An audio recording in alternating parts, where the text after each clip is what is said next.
Salutations, fam. This is Dark Slayer Arim from Haltessiagaming, and we are here at the NAWCQ. Unfortunately, I'm out at this point. I got my third loss in round 9. I really did try my best, try to keep the dream alive, but it had to happen eventually. And yes, I did lose the exact way you think I did. I opened multiple Blue Eyes monsters in my opening hand, and my opponent opened triple hand trap. So they stopped my opening play, they stopped my follow-up play on their turn, they stopped my recovery play on my turn after that. And well, that's how it ended. But over the weekend, things actually did go pretty well. I played quite a lot of Yu-Gi-Oh. So actually the first round was just like something out of a sitcom comedy show. So like the main deck that I was worried about coming into the event was Rickus and Avalon because I didn't know what it did. I prepared for the deck by watching like one video on it, like explaining the combo lines. And of course, round 1 I played against Rickus and Avalon, but I was able to win that one. I have like a little, where's my notebook? Here it is. I have my little thingamajigger that showed what my rounds were. Oh, I found out after the event that apparently of my losses, 2 of them were on the very first page of standings. One of my losses, the person who ended my winning streak, because I was 4-0 going into round 5 and then I lost, and the person that beat me in round 5 went undefeated, which was kind of crazy. So there were almost 3,000 players attending this event. I placed, I bubbled out. I placed in like the mid 400s or something like that. Round 1 I played against Rickus and Avalon. Round 2 I played against Kashtira. Oh, so the highest table I got to at the event was table 14. Round 2 I played against Kashtira. Round 3 I played against the Bestial Synchro deck. Round 4 I played against the Morphtronic FTK. I was so scared during that match because, it's an FTK. I was confident coming into the event that I would be able to break any board in the format, but, an FTK. Thankfully, I was able to win the match, but that was definitely one of the scary ones. And keep in mind, at this point, like, I'm undefeated, I'm at the higher table, so the fact that I ran into one, like, it was terrifying. Round 5, as I told you, I lost to the guy who went undefeated. He was on Sword Soul.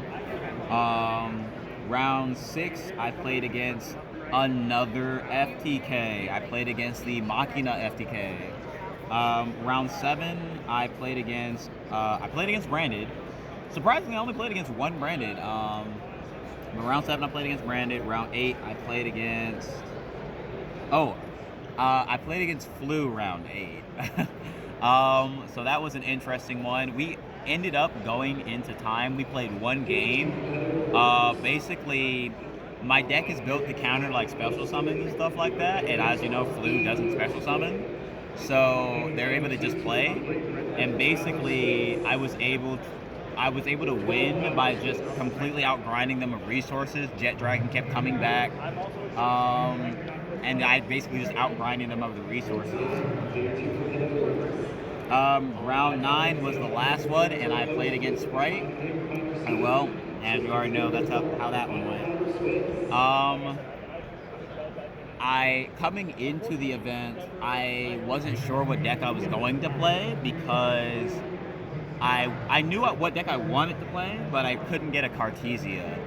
So I kind of was scrambling through a lot of my other options. I tried out Dragon Link. I think like a locals before, and I just didn't really feel the deck like that. After the event, I'm glad I didn't play Dragon Link. I do think that this was the right call. For the most part, the deck didn't feel like it was the wrong pick for the event. All of my losses, aside from like the one guy, honestly, even that one, pretty much all of my losses felt like if I played it a little better, I might have, been able to win. I can't say I played perfectly. I did make a lot of misplays. Well, not a lot, but I made misplays throughout the event that did end up costing me. There was definitely a couple of situations where the pressure was on. I made a couple of misplays. There are definitely some things I could have played better. As far as the deck choice, there's like 2 utility cards that in hindsight weren't really that good. I would probably have played something else moving, like if I could, do it again. But without further ado, I'm going to go ahead and get right into the deck profile. Yeah, just the deck I played to get my invite tonight, so I figured, you know what, I'll go ahead and play it. So yeah, it is Branded Blue Eyes. So, the deck list is pretty similar, but there's, some slight changes. My up to 50 cards, and just put in more starters to decrease my chance of drawing bricks, but keep around the same access to my engine and things like that. So obviously, Blue Eyes White Dragon, Blue Eyes Jet Dragon, and the One Stone of Ancients. This is all I'm playing because you can get it whenever you want it.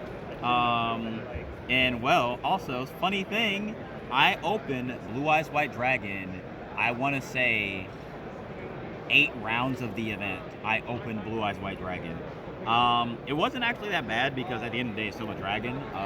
So it turns off on a lot of your stuff. If you open Blue Eyes, Jet Dragon just comes out live. So it wasn't really that bad, but it's just like, man. So yeah, these 3 are the Blue Eyes monsters that I'm playing. You get access to them with every engine card in the deck, so you don't need to play more. You can recycle them from the banish pile. You can recycle them from the grave. So it's you're never out of them. The only thing is if they get banished face down. That didn't happen, but that's the only way you really lose access to the engine. Then starters. 1 kit, triple Aluber to get Branded Fusion. 1 Quem. Oh my gosh, this card is so good. It does so much for the deck because it makes it so that it's much easier for you to play through interruptions. It raises the ceiling of your deck so much. It helps unbrick a lot of the awkward hands because, being able to send anything from deck to grave. I played 1 copy of Dogmatica Maximus. I did not regret it at all. I wasn't really worried about what if they're playing the mirror. Pretty much every single time I activated Maximus, it was good. It gave me information about what my opponents were playing, so it informed basically how I interacted with them. This card was very good. 2 copies of Fallen of Albaz. I kind of want to play a 3rd. It didn't really matter. Okay, let me play. Not having the 3rd Albaz did come up sometimes, but I still won those games. So it's it would have been nice to have a 3rd Albaz, but it didn't. It wasn't a situation where I lost the game because I didn't have the 3rd Albaz. 1 Albion. The idea was that this is my 3rd Albaz, was the Albion. It wasn't bad. This card is exceptional. It helps you, makes a lot more of your hands playable. Being able to, send Retribution to get stuff out of the grave, really good. The 1 copy of Bestial Lubellion. This was basically the other engine I went with because I didn't have Cartesia. This was what I opted to go for to raise the ceiling of the deck. It was good. It was very good. I have a bunch of different ways to get to Bestial Lubellion. You can send it off Branded Fusion. You had so many ways to access the things. 1 copy of Jaugen the Spiritualist. I'm gonna be real. I actually didn't use this that much. It won me the game when I did it, but I wasn't in a situation where I wanted to go for this a lot of the time because it's good in the game, game 3 to summon the Jaugen because they're not ready for it. But a lot of the time, this skips their turn. but a lot of decks can like deal with having their turn skipped because they can play on like other turns, things like that. And against Kashtira, oh my gosh, he drew every going second card in the game. I still won the match, but like literally he had off of the Maximus, he sent I think the Skull Knight. He popped a card, then had Dark Hole, then had Evenly, and I was like, come on, dog. Like I was actually really surprised I ended up winning that game.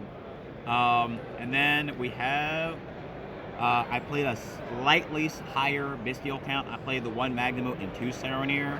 I like Saronir because it's a combo piece in the deck. It helps you get to your stuff. And, Bestials are pretty good. They're not good against cast. That's why I didn't want to play as many of them.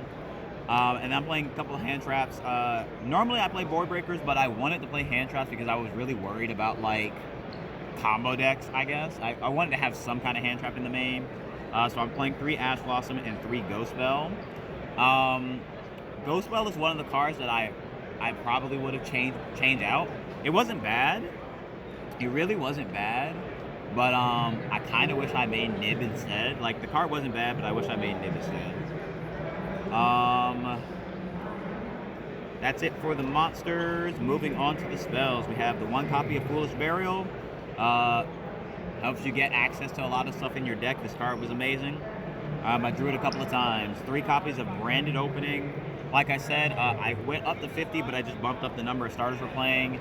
I'm not playing the Predaplants because like the Bestial, like the Lubellion engine, similarly raises the deck, but it raises it in a different way without needing to play bricks. So that's why I went that route. This is another thing that I did was I played 3 copies of Branded and High Spirits. I drew this card like it was my job this weekend. I opened it like, I honestly do not think there was a single time I didn't see High Spirits. I literally don't think there was a single round I didn't see it. I don't think there was a game I didn't see this card. It's exceptional. It gets you to Branded Fusion, but also it basically serves a similar purpose to Nadir because it sends Titaniclad and gets you to Phlegm. You can send Dust Dragon to like raise your ceiling as well. Like it's an exceptional card. And then obviously we're playing 3 copies of Branded Fusion. He got asked a couple of times. So funnily enough, of all the times that it got ashed, I only lost 1 match because of this getting ashed. I won every other match where he got ashed. 3 copies of Nadir Servant. I don't like losing like 1 hand trap, so I like having follow-up plays. That's one of the benefits of this variant is that like if you have a lot of ways to like build boards outside of Branded Fusion, and Nadir is a very big part of that. I drew this card a lot this weekend. It was good every time. I stayed drawing this card in multiples. It's weird. Those are the starters. I played 1 Regain. Card was crazy. It really came in clutch in the Flu matchup because I kept bringing back Bestials, kept shuffling back the banished cards, drawing off of it. Like, it kept me in the game. This was the other card that I wish I didn't play, Super Poly. It was not very good this weekend. I resolved it, once, but it wasn't that good. I definitely wish I didn't play it. Yeah, not much else to say. It wasn't very good. This card was exceptional. 2 copies of Triple Tactics Thrust. So I like this better than Crossout because it serves the same purpose as Crossout in regards to allowing you to play through Ash on Branded Fusion because you set Fusion Duplication. But the difference is that going second into a board, this card is like infinitely better than Crossout. Because you get to like pick up a Branded Fusion, you can pick up a Nadir, you can pick up Dark Ruler, you know. Like it's such a powerful card. Yeah. 1 copy of Called By. I did draw it once. I had 1 game where I Called By an Ash Blossom and negated the effect, and then I Tactics, and I picked up, I think, what happened? I was going second into a board. I Called By an Ash Blossom.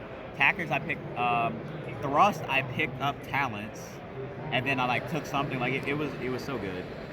Speaking of talents, we play the 1 of Talents. I drew this a lot. Oh my goodness.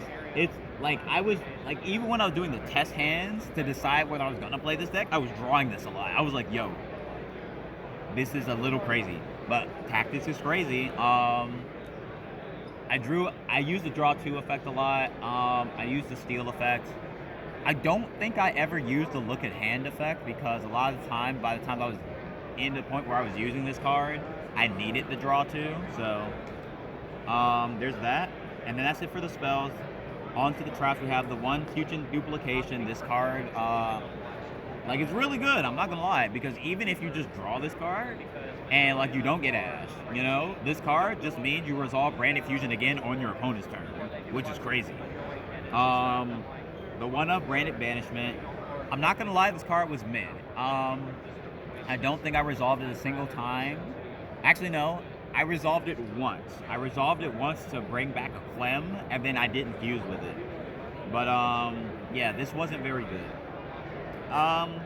The one copy of Branded Retribution, this card's crazy. Low key, I want to play a second copy of this, because there were a couple of times where I used this to get to Branded Fusion, and then like, because I didn't have another one in deck to set, like my end board and my follow-up was a bit weaker. Because a big part of this is not just that it adds back Branded Fusion, but also that it like shuffles your stuff back into the extra deck. One copy of Branded Beast. This card was also exceptional.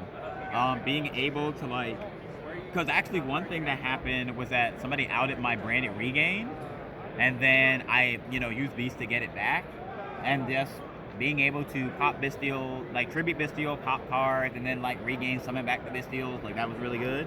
And then also this triggers Jet Dragon. There was one game, I think it was the flu game actually. I kept tributing Jet Dragon, popping their cards, and then summoning back the Jet Dragon.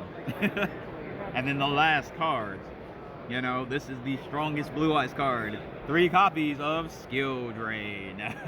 Yeah. I didn't see it very much, but like every time I did, it won me the game. So that is it for the main deck. 50 cards. Then, like I said, the only cards that I wish I would have changed was I wish I wouldn't have played Banishment and played a second Retribution. Maybe not Ghost Spell in the main. I might have still played it, but I don't think I would have main it. I wish I would have played Nibiru instead. And Super Poly was not very good. I think I prepared a bit too much for control, even though my deck naturally is good against control because of the Blue Eyes cards. So those are probably some things that I wish I wouldn't have did. For the extra deck, we're playing 2 Mirror Jade, 1 Lubellion, 1 Titaniclad, 1 Dust Dragon. Even though I'm not playing Cartesia, this is still good because you can send it off the High Spirits and the Deer, and it's still like a live Grave effect that raises the ceiling of your deck. The one copy of Entis, this card won me so many games. Being able to just pop stuff off of Maximus, off of Nadir, and like being able to like recycle it and stuff. Like this card won me a lot of games. 2 copies of Garura. As a Super Poly target, it did come up once against Rickus and Avalon, and like it was okay, but like the more of it, the time I was using it to like draw. And I honestly wish that I just played 1 and I played like maybe a Dragos Tapelia. It might have made my Super Poly a bit better, but like it would honestly, Dragos Tapelia wouldn't have changed the Super Poly. I think the only thing is that like in a scenario where I'm going into Albion and they like banish my Albaz while I'm resolving Albion, I wish I would have had a Dragos Tapelia to make my my Albion resolution a bit better, because having to fuse into this off of Albion after that like kind of sucks. Then we've got the Albion the Sanctifier Dragon. This card is so crazy. One, you can just immediately set it up by setting up Albaz, sending Albaz and Jaugen, and then you could just have the immediate Jaugen lock off of just Branded Fuse, so you use like no resources. But also, just the fact that you can just constantly keep setting up plays with it is just, it's so strong. There were a lot of times where I wouldn't even go for the Jaugen lock. I would just summon back Albaz. Or like against Lou, I was going Albaz, summon Stone of Ancients, and then like summon the Stone of Ancients to their field, and then I would kill it, and then I get a blue eyes or something, you know. This, like, it was an exceptional card. 2 copies of Albion, the Branded Dragon. Yeah, like, it's pretty standard. 1 Albalinitis, I think it's still good. I like having the extra send. I like having, you know, extra things that give me more cards. I didn't contact fuse with it. Actually, no, I did contact fuse with it. I just didn't contact fuse my opponent's monsters. So after getting hit, I can't remember what they did, but they stopped my fusion play. And if I recall correctly, I normal summon Albaz, and I contact fuse off an Albion on board and the Albaz to make this, to get the Albion engraved to trigger it. And then we played the 1 Quietus. This was good. It didn't come up very many times, but it was still good. The 1 Lulu with Lilith. This card's good. I summoned it a couple of times off the Dust Dragon. Yeah, I'm sure you'll remember. Yeah, and then the last card was Cyframe Lord Omega. Card's exceptional. Recycling your your resources, removing your opponent's graveyard resources, really good. And then onto the side deck. You know it, Pankratops. Card's still exceptional. It's been in every one of my decks since like 2019. Still a crazy card. And this didn't end up coming up because I didn't play against any control, but Jinzo. The idea was obviously you can summon it with the Sanctifier Dragon, but I never played against any control. I thought about that going into the event, was like, I felt as though I was playing too much for control. But I was like, I don't want to, you know, be in a situation where I have nothing for control and I just auto lose to it. But I should have trusted my intuition and not sided so heavily controlled, because I did not play against any trap decks. 2 copies of Nibiru, the Primal Being. Gotta throw rocks at people. 3 copies of Dogwood. This is the reason why I didn't lose to FTKs, because I had this. It didn't actually come up in like, oh, this won me the game in time, but it's just this basically made it so that they could not FTK me. So that was pretty cool. Then we have the 2 copies of Droll and Lockbird. So every single time I sided this in, I drew it as the 6th card. Every single time. Oh my gosh, it was so frustrating. 2 copies of Dark Ruler No More. This was very good. I saw it against the Sprite deck, but, you know, it's just, they open triple hand trap. What can you do? 2 copies of Twin Twister. In hindsight, I probably should have done what I was originally planning, was instead of these, the third evenly, and like the third Droll and Lockbird, I think it was like it was between Droll and Nib as like that, and like the third evenly. I didn't see evenly. It obviously would have been crazy, but I never saw it. But that is the deck. I had a good time. I got to see a lot of people. I'm not sure what I'm gonna do the rest of the day, but I had a good time at the NAWCQ. Oh no, it fell. Just a slight little tap knocked it over. The coin dropping on the table knocked the camera over.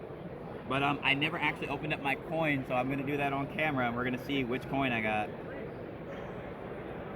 I didn't see you all weekend. So let's see which coin I got. If it'll come out of the packaging. I don't know which coins there are, but it looks like Jinzo? Is it Jinzo? No? What is this? Oh, that is Jinzo. Yeah, that is Jinzo. I got Jinzo. I'm okay with this. Jinzo is a card I've cited for a very long time, so I'm happy with it. So we got that. We got the mat. The sleeves are in the deck box right now. But yeah, that's going to be it. This has been Darkslayer Arim from Haltessiagaming. Thank you very much for watching, and have a wonderful day.